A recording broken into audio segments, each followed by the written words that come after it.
other people that I've talked to who have sold film options, it's generally that it's a 1 to 2% of the production value. There's basically two types of films right now that are made in Hollywood, and that is big budget films like The Martian and almost no budget films. So you're going to sell a deal that's going to have an $8 to $11 million budget, or you're going to have one that's going to have a $100 million budget. There's very few films that come in between. There are some, but very few films come in between those numbers.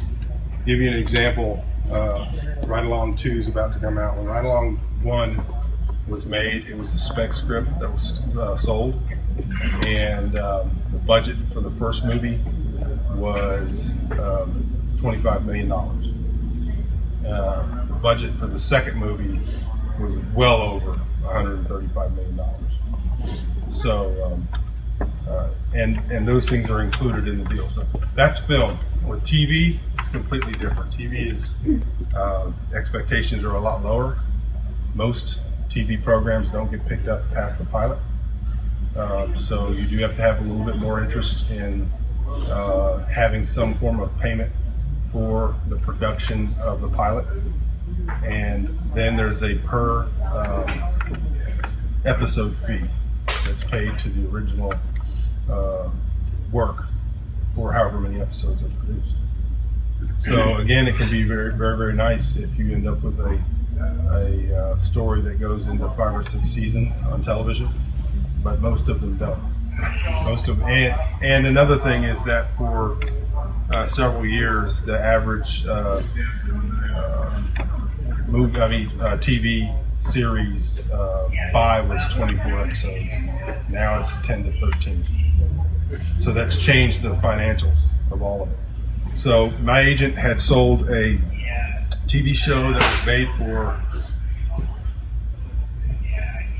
one of the networks. I'm trying to think of it. The show is called Gourmet Detective. And they made a couple of episodes of it, and I think it's still out there. He sold that for the author, and so he already had a template. And like I said, he's a very old school kind of guy, and so the template is exactly for him, and his mind doesn't move around the template. This is what had worked before, and so when he was talking to her, that's what he wanted to do. Is he wanted to go by that template. She's a creative force, and we're doing this for weeks, and then finally she emailed me and she said, "I just have to tell you, I really, really, really want to do this project," which is something you need to consider. And I'm going to get back to that after I tell the story. Having somebody that actually wants to do the project is completely different than what most people get. So she said, "I really want to do this project, but I don't know if we're going to be able to go forward with your agent. I think he's really standing up for you. I think he's doing a great job, but he doesn't understand that the business has changed." And so having gone through everything I've gone through in the indie book